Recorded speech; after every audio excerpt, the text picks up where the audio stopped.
Hey everybody, so it's TheModernNative, and today I have to stock up on water from down at the creek, and just trying to take you guys through a daily life kind of thing, see how much we have to do throughout the day, and show you guys what's going on. So,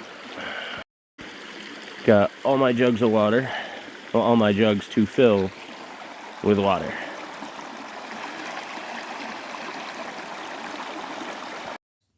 Now it's starting the wood stove.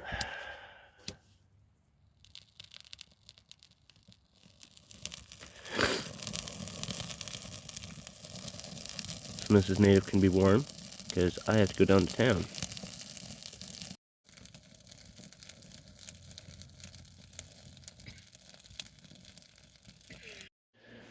So to help the sled team bulk up, we have decided to give them a nice little treat. Now, raw chicken is perfectly safe for most dogs, especially if they're smart enough like ours, to chew carefully.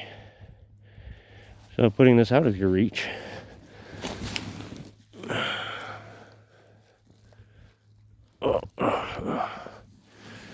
sit.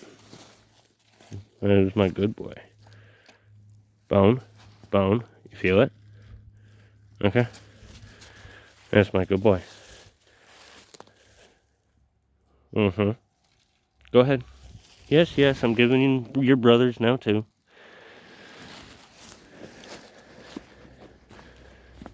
Chicken, chicken, chicken. Sit, fat boy. It's bone. You feel it? Uh-huh. Says, I know what it is, Dad. Now it's Demon's turn.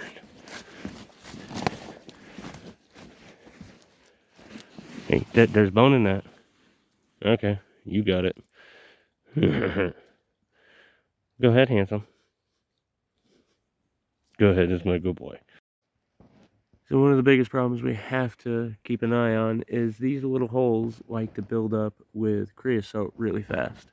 So I got to take a stick and scrape it through there and make sure it's got enough airflow.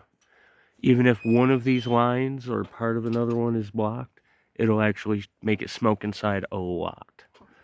So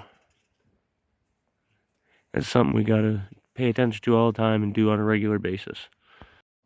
So this is what we have for the next few days, and it was buy one get one free, so it wasn't even 11 bucks. But this is what we made sure to have for the boys, and we've already got, 2 old bags there. This will last them maybe about a week. So if you guys are ever wondering where the donations are going to or where all of our money goes to, that's where it goes. Fat boys eat a lot.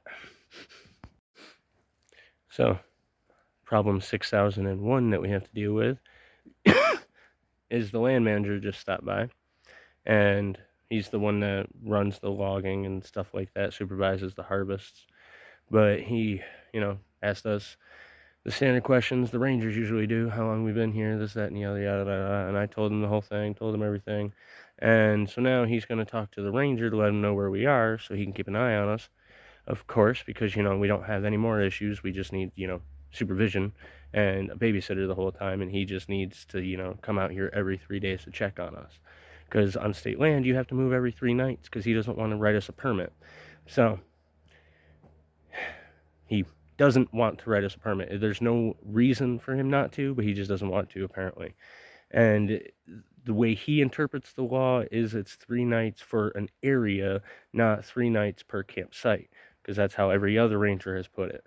And also on top of that, the 2-week permit, he said that would only cover the 2 weeks for the park entirely. So then we would have to move every 2 weeks out of the park entirely. And we can't exactly do that because it takes me a week or so to more to find a ride to be able to move, because we don't have transportation like that. So just piling more on top of it. So thanks for that. So I've been packing up the sled. We're getting ready to move in the morning anyway, but I got to go down to town to charge anyway. So there hasn't been enough light at all for the solar chargers. So it is what it is. But it's just more stress added on top of shit we don't need. Because, you know, while you're fighting for survival, what you need is to be threatened with a ticket because you stayed too many nights in a spot. And somebody wants to interpret the law their own way. But, you know, it's not our lives at risk every time you know, do things like that to us. So, never mind the fact that the DEC regulations even state at the end of almost all of the statutes that except for in a case of an emergency. My life is an emergency, so I'm doing what I need to do to survive. So Mrs. Native is going to stay here, hopefully not be bothered by anybody while she's at camp alone. She's going to be cooking up some food. I'm going down to charge. And yeah. How you been? I'm doing good. People haven't talked to you in a bit, so I just, you know. I was sick and repeatedly sick. Uh-huh. So I'm doing better now. Can't wait to move. Gross. That was disgusting. So Monster says hi. But yeah. The broken door behind her, you guys can see it in the daylight now. Yeah, you see it. Yeah, having to do what we got to do. Don't freeze to death. Don't get frozen. Stay tuned. So we have a pretty good routine now. We spend the morning collecting firewood and stashing some underneath the tarp, just in case, because you never know. And then we try to hang out, have a little bit of breakfast. We've had ourselves rationed down to 1 meal a day, so we haven't really been having breakfast. We've been kind of like just hanging out, waiting for the midday so we can have our meal and trying to eat then, because we haven't had the money for food like that. So it's been rationing to save what do we do have. So somehow Demon managed to pull a muscle in his leg when we were playing fetch, because he got way too excited and jumped the wrong direction, and he had a limp, so had to do a little physical therapy with him and massage it out before we could put him up to a sled so that way he could pull his weight. So it's made things harder and has caused a little bit of a delay, but he's good now and he's all healed up. Plus, when I got him, he had this sore on his shoulder. It was all infected and green and matted, and I had to put some salve on it and clean it out and wait for it to heal, because he couldn't wear a harness. He would whine in pain because it would hurt, because no matter which harness it would pull right there on his shoulder, and it just hurt him. So had to wait for him to be good so that way he can be comfortable while he's doing his job. And our day mostly consists of trying to get firewood, process firewood, keep the fire going, try to figure out food, and playing with the boys and keeping them entertained and exercised so that way they're, you know, up to snuff for the dog sleds. But we're excited about this, and we're moving forwards and trying to just live our life and survive and do what we got to do. And as always, containing our trash to be able to leave no trace. It's a pain having to haul this down by foot, by hand, all the way down into town. You know, walking miles down the road with a bag of trash definitely makes it impossible for me to get picked up. But I try to push them off on people when they come out and bring us stuff with a vehicle or give us a ride, if I can remember and have the opportunity.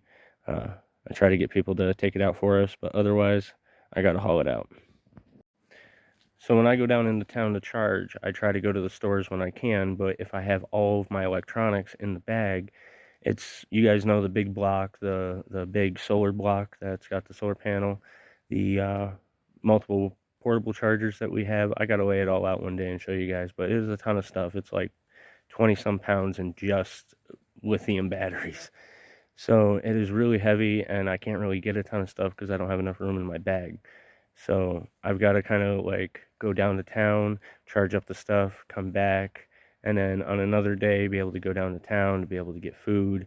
So it's a pain because you know, it's a distance, and I got to do it multiple times, and I don't get picked up very often or have a ride. So it's a lot of walking just to be able to do that stuff on top of hiking in the woods and be able to move stuff around camp and move camp and get firewood and do all that. It's a constant thing. I'm constantly moving. There's some nights, like night before last, I didn't go to sleep until 4:30 in the morning, and then woke up first thing and got some stuff done to get the fire going, and went down into town to sell my knife collection so that way I could have enough food to be able to get stuff. Luckily, that guy was willing to give me a ride.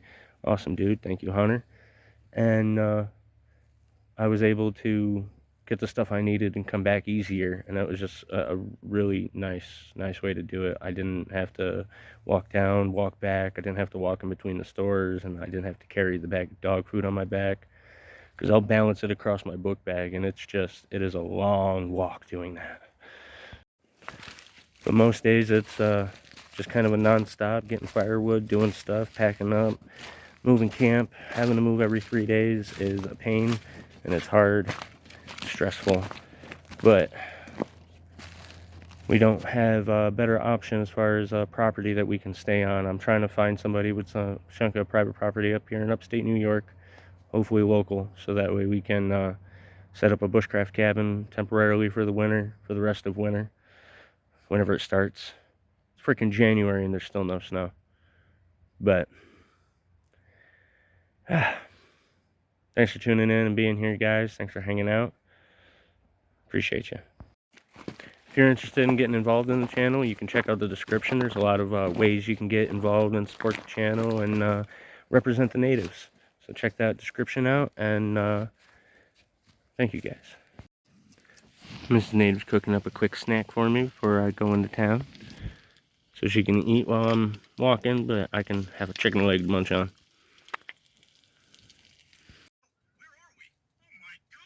Making dinner for the boys. But until next time, get out there, be a native, and go beast.